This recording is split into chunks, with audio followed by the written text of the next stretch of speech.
Well, Formula 1 is back, everyone, and welcome to my review of the first day of the first race of the Formula 1 2020 season, which kicked off with the practice sessions for the Austrian Grand Prix, which takes place on Sunday.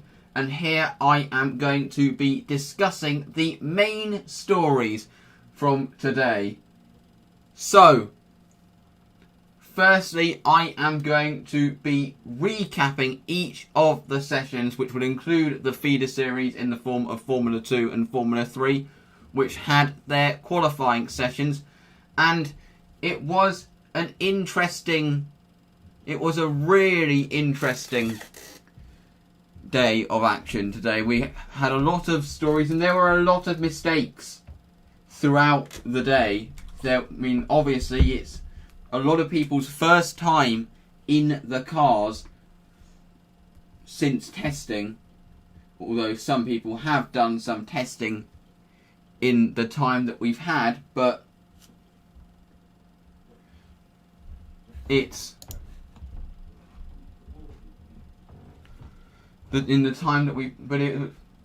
there was a lot of rustiness on show. There were a few mistakes made.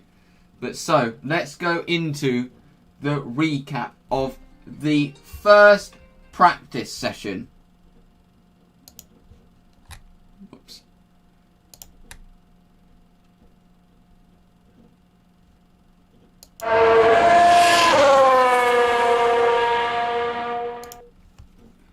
So, free practice 1 got underway this morning, and the track had just dried out. There was rain overnight, which caused the Formula 3 practice session to be held on a wet track.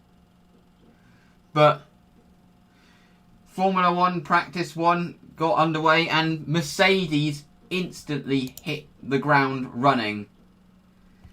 Because if it was Mercedes who topped the timesheets with Lewis Hamilton leading the way from Valtteri Bottas. But there were a lot of major stories throughout. There were a lot of spins in the first session. For example, Verstappen lost it at the first corner, as you can see on the screen in the slideshow. There was actually a spin for Pierre Gasly as well in the AlphaTauri, which George Russell just avoided. But looking at the results of practice 1, as I said, it was the two Mercedes that led the way with Lewis Hamilton on top. Max Verstappen was in third, ahead of Carlos Sainz, Sergio Perez, Lando Norris, Alex Albon, Daniel Ricciardo, Kevin Magnussen showed good pace, whilst Charles Leclerc and also his teammate Sebastian Vettel, I believe, did their times on the medium tyre. So this wasn't representative of their pace, but there were concerns for them later in the day. And have to note Romain Grosjean at the back. He only set one lap at the beginning of the session, a 1:46.3, which obviously is way off the pace because he had to sit out due to quite sure what the problem was, but he did have to sit out the session. So Romain Grosjean, that is hence why Romain Grosjean is at the bottom of the times. But a few teams had some teething issues. For example, the Renault of Esteban Ocon shed a bit of its debris after hitting the curbs, and those curbs did cause a few problems. So now moving on to the second practice session.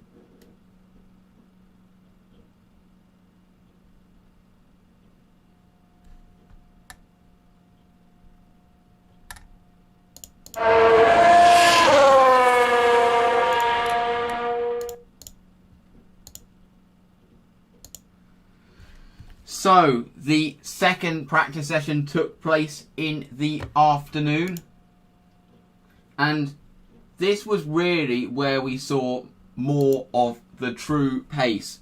One of the major stories, whilst as I get the results up of practice 2, one of the major stories of practice 2 was Racing Point. They looked very strong. Sergio Perez set the 3rd fastest time behind the 2 Mercedes, and Lance Stroll would have done a lap time that was actually on par with Perez had he not made a mistake on his quali run. So it was a real statement. Racing Point showing the pace that everyone expected of them, and there is talk that they could even be ahead of Ferrari. And that brings me on to Ferrari. There are a lot of concerns at Ferrari, with Sebastian Vettel apparently being interviewed and saying that they might be on par battling with Renault and McLaren. Red Bull, they were a bit disappointed today, but Max Verstappen damaged his wing on his qualifying run, so he stated that that pace wasn't representative. Not sure why Alex Albon was down in 13th. But the Red Bulls, interestingly, both drivers had spins, and they looked very similar to the spins that we saw from them in Barcelona in testing. I mean, a few others had teething issues. We saw, obviously, Raikkonen making a mistake, Grosjean having a spin as well, and Carlos Sainz also coming a cropper over the curbs, damaging his front wing. I mean, that front wing was buffeting so much it looked like it was going to fall off towards the end of the session. But the story from today, Mercedes are looking in real control. So now let's talk about the feeder series in the form of the Formula 2 qualifying set. Firstly, the Formula 2 qualifying session, which also took place today.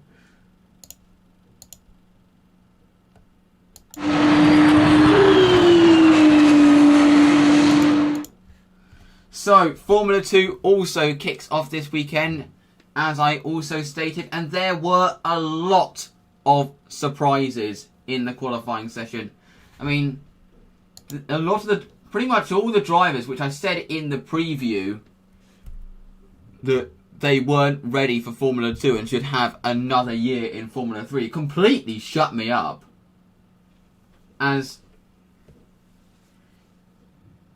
Yuki Tsunoda topped the practice session for Carlin. Carlin looked really good today, and there are a lot of surprises. So let's look at the grid for the qualifying session.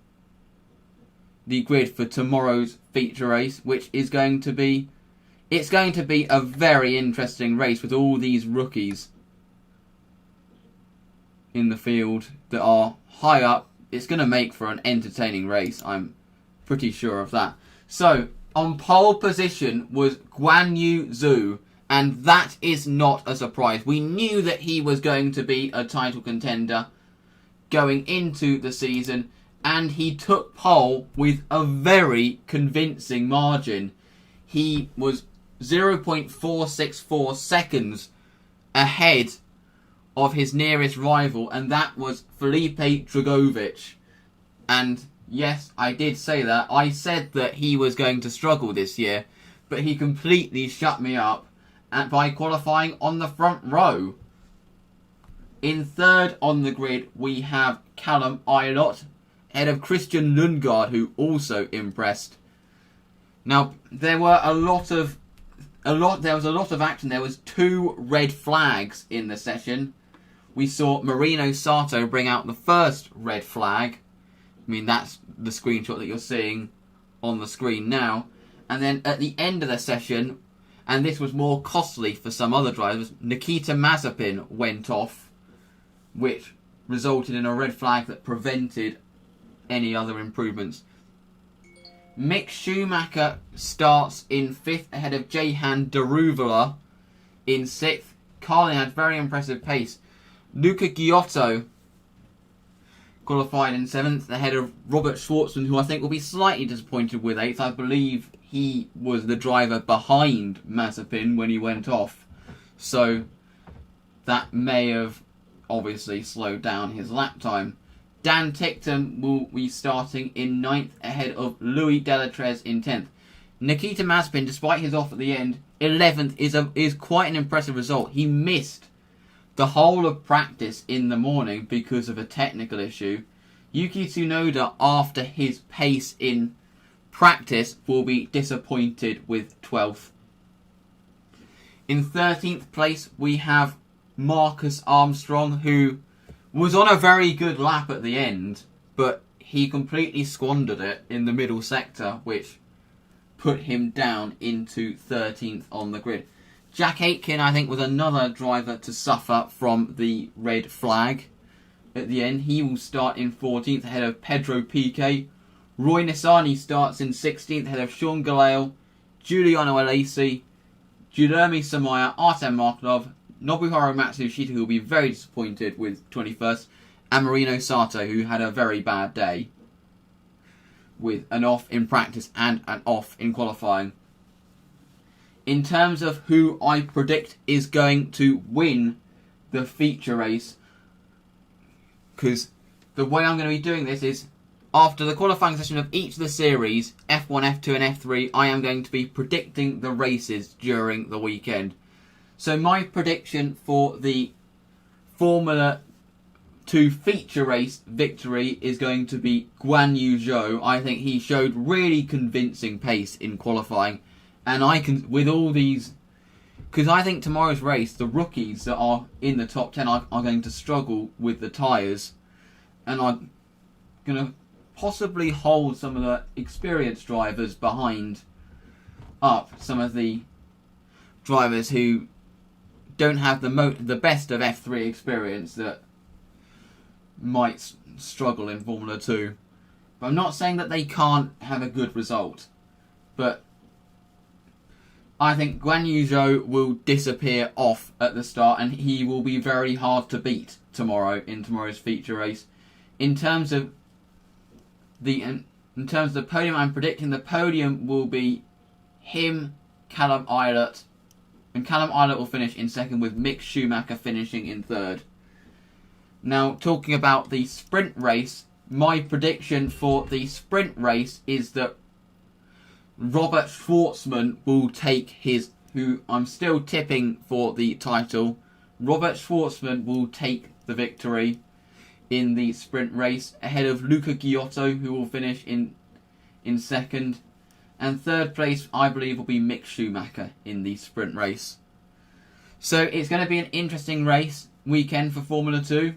Now it's time to move on to Formula 3.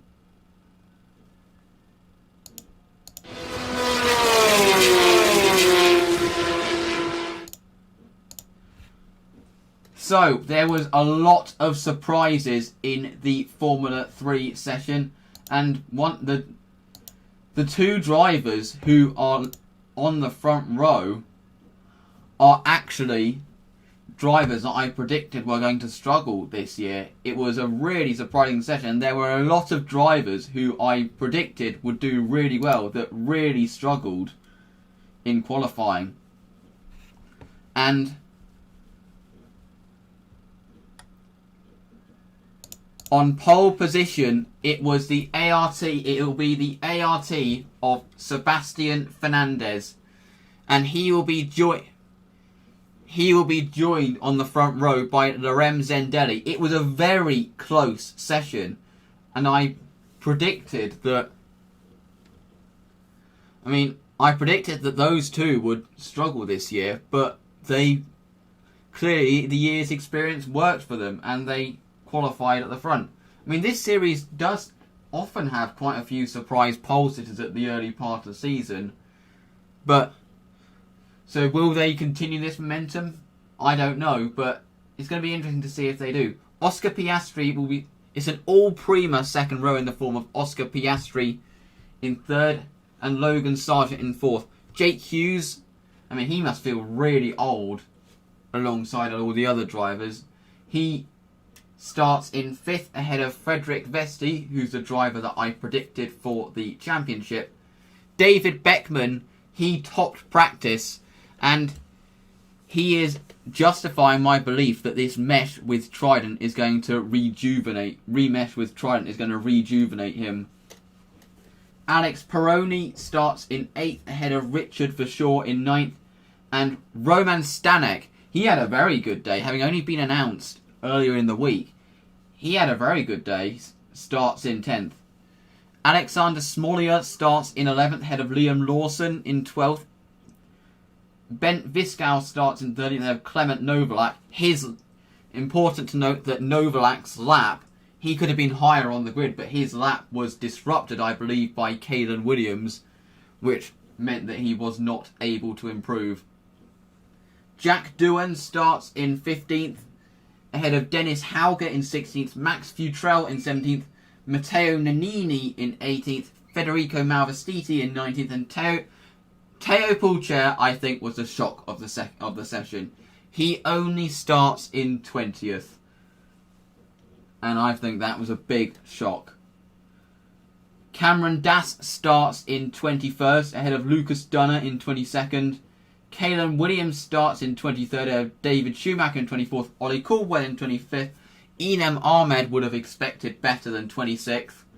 Alessio Deleda in 27th. Sophia Flörsch had an issue with her DRS, hence why she is down in 28th. Enzo Fittipaldi, I'm not sure why he's so far down, but he starts in 29th. Whilst Igor Fraga had electrical issues, so will start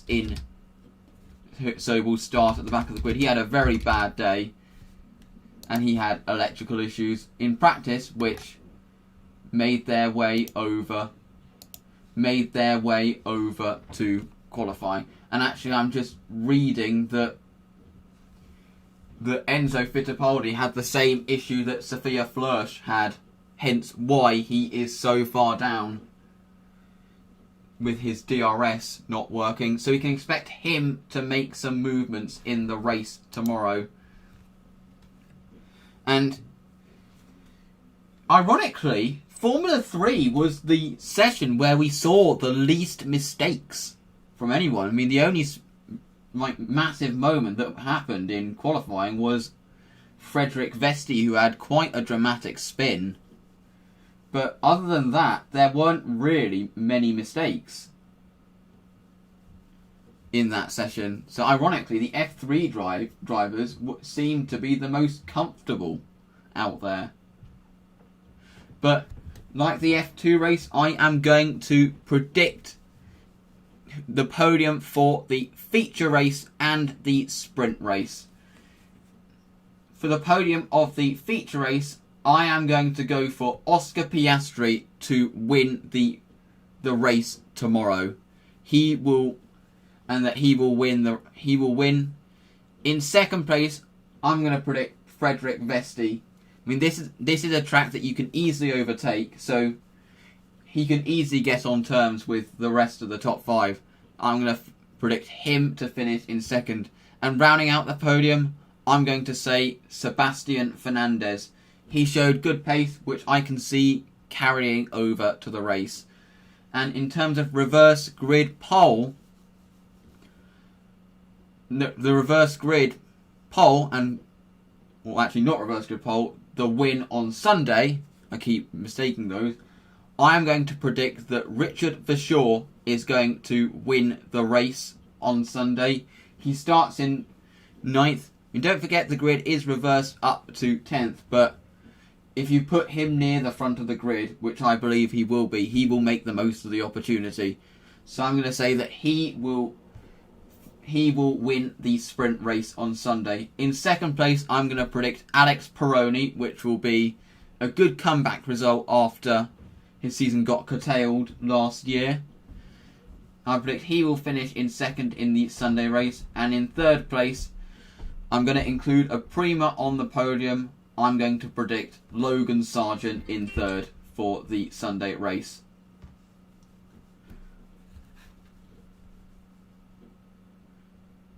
So, there were a lot of big stories today. Obviously, Mercedes in command today.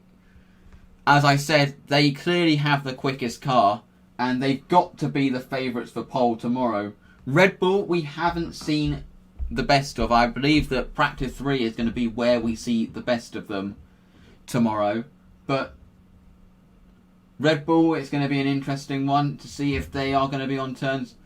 Racing Point, they were a big story that they look likely to be very close, either very close or on terms with the top 3, whilst Ferrari, there have been concerns about, and there have been reports they may be even behind Racing Point. But there is news coming out that Red Bull are launching a formal protest against the DAS system that Mercedes have launched, and that could have an impact on the race. I mean, I think disqualification from the race would be a little bit harsh if they are going to protest it. Disqualification, and I really do believe that people should let that go, because it's Formula 1, it's the pinpoint of technology. The DAS system is a really cutting edge technology, and it should stay. It should not even be outlawed next year. But anyway, that is about it from today, and I will see you tomorrow for the Saturday show, which will take place immediately after the Formula 2 race tomorrow. Thank you for watching, and we'll see you tomorrow for the Saturday recap. Goodbye.